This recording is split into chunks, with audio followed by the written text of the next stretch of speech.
మరి ఈ అసమ్మతి కళాలు ఆయా పార్టీలకు అడ్డంకిగా మారతాయా, అంతర్గత ప్రజాస్వామ్యం అని సరిపెట్టుకుంటాయా? ఇదే ఇవాళ డిబేట్ లో మనతో పాటు మాట్లాడడానికి ప్రస్తుతం స్టూడియోలో తెలంగాణ కాంగ్రెస్ పార్టీ నాయకులు వెంకట నాయక్ గారు, సీనియర్ రాజకీయ విశ్లేషకులు వేలపాటి శ్రవణ్ కుమార్ గారు, తెలంగాణ బీజేపీ సీనియర్ నాయకులు రామరెడ్డి గారు ఉన్నారు. ఆన్లైన్ లో అందుబాటులో ఉన్నారు బీఆర్ఎస్ పార్టీ సీనియర్ నాయకులు బత్స శ్రీనివాస్ గారు. అందరితో మాట్లాడడం.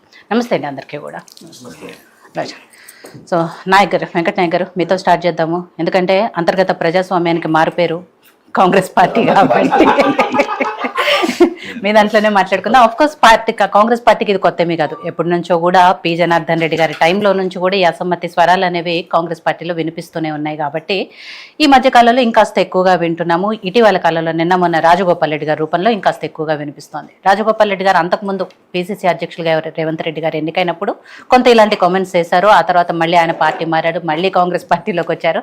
అంతా సద్దు అడిగింది అనుకున్నాం. కానీ ఎందుకో 2-3 రోజుల నుంచి ఆయన మరి మంత్రి పదవి రావట్లేదనో ఇంకా దేంతోనో కానీ సాక్షాత్తు రేవంత్ రెడ్డి గారి మీదే, ముఖ్యమంత్రి మీదే విమర్శలు చేస్తున్నారు కాబట్టి కామెంట్స్ చేస్తూ వస్తున్నారు. దీన్ని ఎలా చూస్తుంది కాంగ్రెస్ పార్టీ? అలాంటి చర్చ జరుగుతుంది. ఏం లేదు అని మాత్రం తీసి పడేకండి, ఏదో ఉంది కాబట్టి ఇలాంటి కామెంట్స్ వస్తున్నాయి కాబట్టి. విజిత గారు, మీకు, శ్రవణన్నకి, రామరెడ్డి గారికి, అదేవిధంగా శ్రీనివాస్ గారికి నమస్కారం. యాక్చువల్గా మంచి డెమోక్రటిక్ టాపిక్ తీసుకున్నారు. సో డిప్లొమాటిక్గా మాట్లాడాలి కాబట్టి మాట్లాడే ప్రయత్నం చేస్తాం. నేను చాలా డిప్లొమసీ ప్లే చేయాలి, ఎందుకంటే మనసుతో మాట్లాడే అవకాశం మీరు ఇవ్వలే కాబట్టి నోటితోనే మాట్లాడతాం. ఇవి అసమ్మతి శకల కంటే ఆశల శకలని అయితే అనుకోవాలి. ఎందుకంటే అసమ్మతులు ఏమి ఉండవు. ఆశ ఉన్నప్పుడే అసమ్మతి వస్తుంది. ఇప్పుడు ప్రభుత్వంలో ఉన్నప్పుడు ఏమవుతుంది అంటే ఆశలు ఎక్కువ ఉంటాయి మేడం. అయ్యో మాకు ఏదైనా పదవి వస్తే బాగుండు, మాకు ఏదైనా ఇది వస్తే బాగుండు అని అనుకున్నారు. కాకపోతే ఈక్వేషన్స్ కూడా చాలా ఇంపార్టెంట్. ప్రధానంగా సరే ఇప్పుడు మీరు పేరు చెప్పేశారు కాబట్టి చెప్తున్నాం. రాజగోపాల్ రెడ్డి గారి విషయంలో 100% మనం ఒప్పుకోకపోయినా ఒక చరిస్మాటిక్ లీడర్. ఆ కాన్స్టిట్యున్సీలో అయితే వారు అనుకుంటే పేద ప్రజలతో వాళ్ళకున్న కనెక్టివిటీ కానీ మాకు తెలిసినంత వరకు ఒక మంచి నాయకుడిని మనం పార్టీ ఉద్దేశంతో డిమోరల్ చేసినా కూడా ఇట్స్ నాట్ ఫెయిర్ అనుకుంటాను నేనైతే. సో నాయకత్వం విషయంలో అన్నిటి విషయంలో ది బెస్ట్. బట్ ఏంటంటే కొంచెం ఏదైనా విషయాన్ని మంచి అయినా చెడైనా కడుపులో పెట్టుకోలేడు అనేదే ఒక చిన్న బాధ. వెంటనే కక్కేసేసరికి ఏమైందంటే దాని పరిణామాల గురించి మరి ఆలోచించే పొజిషన్ కూడా చేయదు. కాకపోతే ఉమ్మడి నల్గొండ జిల్లాలో ఉత్తమ్ కుమార్ రెడ్డి గారు మాజీ పిసిసి, కోమటిరెడ్డి వెంకటరెడ్డి గారు ఎప్పటి నుంచో మంచి సీనియర్ లీడరు, వాళ్ళిద్దరు రెడ్డి ఈక్వేషన్లో మంత్రులు అయిన తర్వాత మళ్ళీ ఇంకో రెడ్డి ఈక్వేషన్లో ఉన్న వ్యక్తిని మంత్రిగా చేయడానికి అవకాశం ఉండదు మేడం. సో ఇది మెయిన్గా అర్థం చేసుకోవాల్సిన విషయం. ఒకవైపు మేము బీసీ ఉద్యమం అని చెప్పి చేస్తున్న ప్రయత్నంలో బీసీలకు న్యాయం చేయాలని చెప్పి గౌరవ ముఖ్యమంత్రి గారు ప్రధాన కృషనిశ్చయంతో ఉన్నప్పుడు కోమటిరెడ్డి రాజగోపాల్ రెడ్డి గారి వ్యాఖ్యలు ఏదైతే ఉన్నాయో అది మాకు కొంచెం బాధ కలిగిస్తాయి. బట్ ఏమైనప్పటికీ కూడా ఆయనకున్న ఆశ ఏదైతే ఉందో అది రిఫ్లెక్ట్ చేయడానికి ట్రై చేస్తున్నట్టున్నారు. బట్ ఎనీహౌ ఆయన కూడా సీనియర్, ఎంపీ చేసిర్రు, ఎమ్మెల్సీ చేసిర్రు, ఎమ్మెల్యే చేసిర్రు, అన్నీ చేసిర్రు కాబట్టి ఆయన సీనియారిటీని కూడా ప్రభుత్వం గౌరవిస్తూనే ఇంకా చాలా అంటే వారి సీనియారిటీని గౌరవించేలా మంత్రి పదవినే కాదు మేడం, చాలా గుర్తింపులు ఉన్నాయి.